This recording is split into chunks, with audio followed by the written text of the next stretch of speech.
إن هذا لفي الصحف الأولى صحف إبراهيم وموسى الله أكبر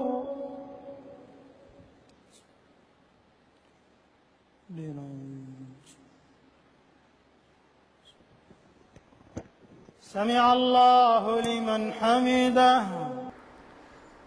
সকল প্রশংসা আল্লাহ রাব্বুল আলামিনের জন্য এবং দরুদ ও শান্তি বর্ষিত হোক মুহাম্মদ রাসূলুল্লাহ সাল্লাল্লাহু আলাইহি ওয়াসাল্লামের প্রতি সাল্লাল্লাহু আলাইহি ওয়াসাল্লাম।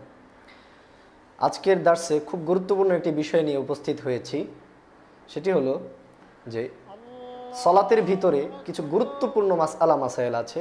তার মধ্যে অন্যতম গুরুত্বপূর্ণ একটি মাসআলা হচ্ছে রুকুর আগে এবং পরে রফউল ইয়াদাইন করা। রাসূলুল্লাহ সাল্লাল্লাহু আলাইহি ওয়াসাল্লাম থেকে আশারায়ে মুবাশশারা 4 খলিফা সহ অনেকের বর্ণনা মতে প্রায় 50 জন সাহাবা রুকুর আগে পরে রফউল ইয়াদাইনের বর্ণনা করেছেন। অসংখ্য উলামায়ে কেরাম রুকুর আগে পরে রফউল ইয়াদাইনের হাদিসকে মুতাওয়াতির বলেছেন। যুগে যুগে অসংখ্য অগণিত মানুষ রাসূল সাল্লাল্লাহু আলাইহি ওয়াসাল্লামের এই প্রতিষ্ঠিত সুন্নাতটির উপরে আমল করে গেছে, কিন্তু সাম্প্রতিককালে একদল লোক তারা রাসূল সাল্লাল্লাহু আলাইহি ওয়াসাল্লামের এই প্রতিষ্ঠিত সুন্নাতটিকে পৃথিবীর বুক থেকে মূলোৎপাটিত করার জন্য নানাবিধ অপপ্রয়াসে লিপ্ত। তারই একটি ধারাবাহিকতা আমাদের দৃষ্টিগোচর হয়েছে। সেটি হলো বর্তমানে বাংলাদেশে তথাকথিত হানাফি ভাইদের মধ্যে একটা বই খুব ব্যাপকভাবে চলছে, সেটি হলো উম্মতের মতবিরোধ ও সরল পথ, যার মূল বইটি ছিল উর্দুতে ইখতিলাফে উম্মত আর সিরাতে মুস্তাকিম। এই বইটি বাংলাদেশে ব্যাপকভাবে চলছে এবং এই বইটির মাধ্যমে আহলুস সুন্নাহ ওয়াল জামাআহ এবং মুহাদ্দিসিনে কেরামের অসংখ্য শক্তিশালী মাসআলাকে খণ্ডন করার অপপ্রয়াস চালানো হয়েছে। তারই ধারাবাহিকতায় রুকুর আগে এবং পরে রফউল ইয়াদাইনকে তরক করার সপক্ষে দলিল দিতে গিয়ে 2 নম্বরে একটি দলিল নিয়ে আসা হয়েছে, যেটি মুসনাদে হুমাইদির একটি হাদিস। এর আগে আনা হয়েছিল মুসনাদে আবি আওয়ানার হাদিস, যেটির ব্যাপারে আমি আগেই কথা বলেছি। মুসনাদে হুমাইদির এই হাদিসটি আনার আগে এখানে বলা হচ্ছে যে ইমাম আবু আওয়ানা রহমতুল্লাহি আলাই হজরত সুফিয়ান রহমতুল্লাহ আলাই পর্যন্ত 4টি সনদ উল্লেখ করেছেন। চতুর্থ সনদ ইমাম বুখারী রহমতুল্লাহি আলাইয়ের উস্তাদ ইমাম হুমাইদি রহমতুল্লাহি আলাইহির। এরপর তিনি সনদ উল্লেখ করেছেন। তারপর বলছেন যে মুসনাদে হুমাইদির 2য় খণ্ডের 277 নম্বর পৃষ্ঠার 614 নং হাদিস এর মধ্যে এই হাদিস উক্ত সনদ এবং উক্ত শব্দসমূহে বর্ণিত হয়েছে। তো মুসনাদে হুমাইদির সেই হাদিসটা কি আমরা পড়ি। قال حدثنا الحميدي قال حدثنا سفيان قال حدثنا الزهري قال أخبرني سالم بن عبد الله عن أبيه قال رأيت رسول الله صلى الله عليه وسلم إذا افتتح الصلاة رفع يديه حذو منكبيه وإذا أراد أن يركع وبعدما يرفع رأسه فلا يرفع ولا بين السجدتين। তারা এখানে যে অনুবাদ করছে আমি সেই অনুবাদটি আপনাদের পড়ে শোনাচ্ছি।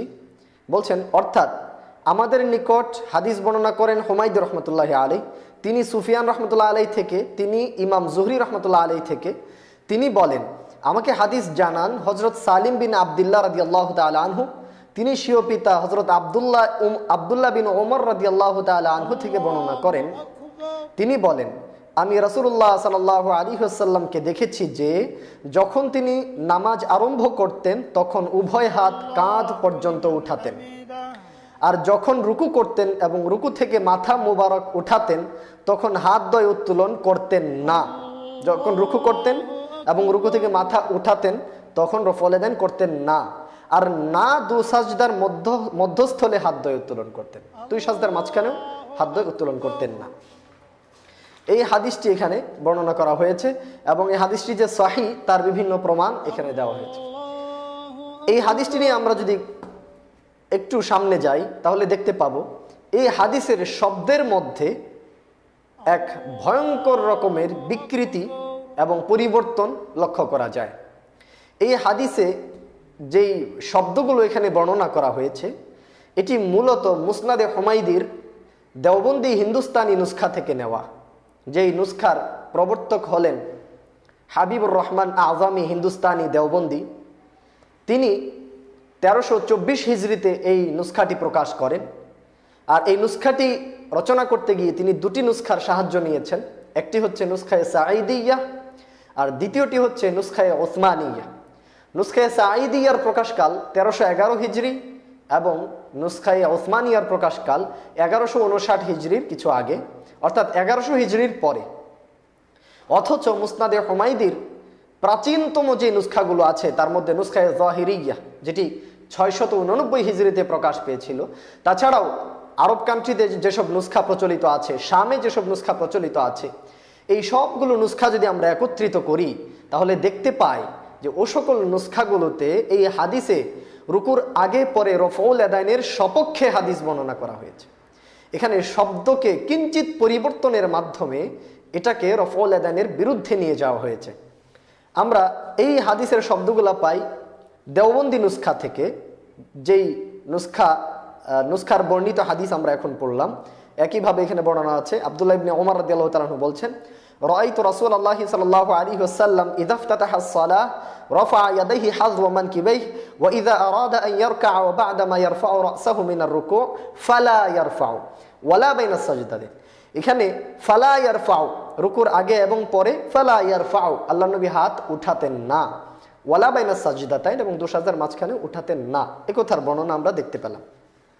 এটার তাখরিজ করতে গিয়ে নিচে আরো লেখা হয়েছে আখরাজাহুল বুখারী আসলাল হাদিস।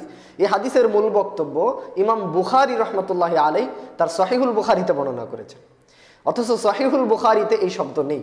ফালা ইয়ারফা রুকুর আগে পরে হাত উঠাতেন না, এই শব্দ সহিহুল বুখারীতে নেই। এবার আসুন আমরা দেখি এই মুসনাদে হুমায়দির নুসখায়ে যাহিরিয়া, যেটা 689 হিজরিতে শাম থেকে প্রকাশিত, মক্কা এবং অন্যান্য আরব কান্ট্রিগুলোতে এর ফটোকপি বিভিন্ন দেশে রয়েছে। সেখানে স্পষ্টাক্ষরে লেখা রয়েছে যে রাআইতু রাসূলুল্লাহি সাল্লাল্লাহু আলাইহি ওয়াসাল্লাম, আব্দুল্লাহ বিন ওমর বলছেন, আমি আল্লাহর নবীকে দেখলাম ইযা ইফতাতাহা আস-সালাত রাফা ইয়াদাইহি হাযওয়া মানকিবাইহি, যখন তিনি সালাত শুরু করলেন উভয় হাত কাঁধ বরাবর উঠালেন। ওয়া ইযা আরাদা আন ইয়ারকা'a ওয়া বা'দা মা ইয়ারফা'ু রা'সাহু মিনার রুকু', একইভাবে তিনি যখন রুকুর জন্য ইচ্ছা পোষণ করলেন তখনও হাত উঠালেন। ওয়া বা'দা মা ইয়ারফা'ু রা'সাহু মিনার রুকু', এবং রুকু থেকে মাথা ওঠানোর পরেও তিনি একই কাজ করলেন, রফউল আদান করলেন। ফালা ইয়ারফা'ু শব্দটা এরপরে আর নাই, বরং আছে ওয়ালা ইয়ারফা'ু বাইনাস সাজদাতাইন, আর দুই সাজদার মাঝখানে তিনি হাত উঠাতেন না। তাহলে স্পষ্ট বোঝা গেল এই বইয়ে যেই নুসখা থেকে হাদিসটা নেওয়া হয়েছে সেটা হচ্ছে নুসখায়ে দেওবন্দিয়া, হাবিবুর রহমান আজমির রচিত সেই নুসখাতে ফালা ইয়ারফা'ু শব্দটি অতিরিক্ত আনা হয়েছে শুধুমাত্র রুকুর আগে পরে রফউল আদানকে রদ করার জন্য। আমরা যদি মুসনাদে হুমায়দির প্রাচীনতম আরও একটি নুসখা দেখি, সেখানেও একই কথা রয়েছে। সনদের পর আব্দুল্লাহ ইবনে ওমর থেকে বর্ণিত, তিনি বলেন, রাআইতু রাসূলুল্লাহি সাল্লাল্লাহু আলাইহি ওয়াসাল্লাম ইযা ইফতাতাহা আস-সালাত রাফা ইয়াদাইহি হাযওয়া মানকিবাইহি, আল্লাহর নবীকে দেখলাম যখন তিনি সালাত শুরু করলেন দু হাত কাঁধ বরাবর উঠালেন। ওয়া ইযা আরাদা আন ইয়ারকা'a, এবং যখন রুকু করতে ইচ্ছা করলেন তখনও। ওয়া বা'দা মা ইয়ারফা'ু রা'সাহু মিনার রুকু', এবং রুকু থেকে যখন মাথা উঠালেন তখনও। ওয়ালা ইয়ারফা'ু বাইনাস সাজদাতাইন, আর দুই সাজদার মাঝখানে তিনি রফউল আদান করেননি বা করতেন না।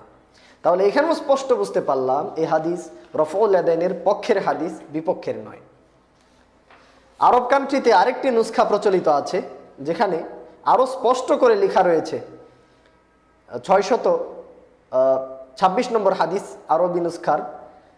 قال حدثنا الحميدي قال حدثنا سفيان قال حدثنا الزهري قال أخبرني سالم بن عبد الله عن أبيه قال رأيت رسول الله صلى الله عليه وسلم إذا افتتح الصلاة رفع يديه حذو منكبيه وإذا أراد أن يركع وبعد ما يرفع رأسه من الركوع, এবং রুকুতে যাওয়ার সময় রুকু থেকে ওঠার পরেও একই কাজ করলেন।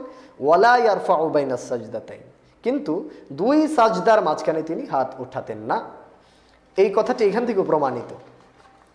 এবার আমরা অন্যান্য গ্রন্থেও যারা মুসনাদে হুমায়দির এই হাদিসটাকে তাদের কিতাবে নকল করেছেন তাদের উক্তি থেকেও আমরা দেখতে পাই যে মুসনাদে হুমায়দিতে মূলত এই হাদিসটি রফউল ইয়াদাইনের পক্ষের হাদিস ছিল। আমরা যদি দেখি আল মুস্তাখরাজ আলা সাহিহ মুসলিম, আবু নুআইম আল আসবাহানির লিখা, তিনি তার গ্রন্থের ৪র্থ নম্বর খণ্ডের ১২ নম্বর পৃষ্ঠায় স্পষ্ট উল্লেখ করেছেন, বাবুন ফি রফউল ইয়াদাইনি ফিস সালাহ, সালাতের ভিতরে রফউল ইয়াদাইনের অধ্যায় আলোচনা করতে গিয়ে তিনি এই হাদিসটি নিয়ে এসেছেন। قال حدثنا سفيان بن عيينة قال حدثنا الزهري وأخبرني سالم بن عبد الله عن أبيه قال رأيت رسول الله صلى الله عليه وسلم إذا افتتح الصلاة رفع يديه حذو منكبيه وإذا أراد أن يركع وبعدما يرفع رأسه من الركوع ولا يرفع بين السجدتين। তারপর তিনি বলছেন আল-লাফযু লিল হুমায়দি, এই যে শব্দ আমি বর্ণনা করলাম হাদিসের, এই শব্দ মুসনাদে হুমায়দির শব্দ।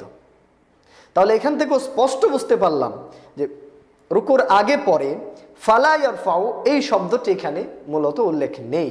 তাহলে আমরা মুসনাদে হুমায়দির এইসব নুসখা থেকে একথা স্পষ্ট জানলাম যে আমাদের বাংলাদেশে এ ধরনের বইগুলো দিয়ে যারা মানুষকে রাসূল সাল্লাল্লাহু আলাইহি ওয়াসাল্লামের সুন্নাহ থেকে বহুদূর নিয়ে যেতে চায়, যারা রাসূল সাল্লাল্লাহু আলাইহি ওয়াসাল্লামের এই প্রতিষ্ঠিত সুন্নাতকে, সাহাবায়ে কেরামের এই প্রতিষ্ঠিত এবং প্রচলিত একটি প্রথা এবং সুন্নাতকে যারা পৃথিবীর মঞ্চ থেকে মূলোৎপাটিত করতে চায়, তারা মূলত রাসূল সাল্লাল্লাহু আলাইহি ওয়াসাল্লামের হাদিসের শব্দের মধ্যে বিকৃতি এনে রফউল ইয়াদাইনের পক্ষের হাদিসগুলোকে বিপক্ষে দাঁড় করানোর চেষ্টা করেছে। আর এটি নিঃসন্দেহে একটি গর্হিত কাজ। আল্লাহ রাব্বুল আলামিন আমাদের এহেন কর্মকাণ্ড থেকে মুক্ত থাকার তৌফিক দান করুন।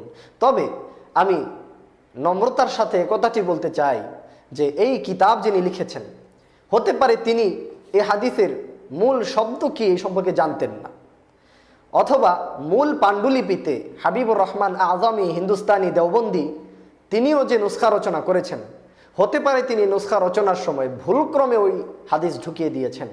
কিন্তু যারা এই বই প্রচার করছেন এবং এই বইয়ের লেখক সহ অন্যান্যরা যারা এর সাথে সংশ্লিষ্ট আছেন, তারা এই ব্যাপারটি যদি কিঞ্চিত মেধা খাটান তাহলে জানার কথা যেটা বুখারীর হাদিস, এই হাদিস অন্যান্য গ্রন্থেও বর্ণিত হয়েছে, এই হাদিসের মূল শব্দ কি একটু রিসার্চ করা উচিত।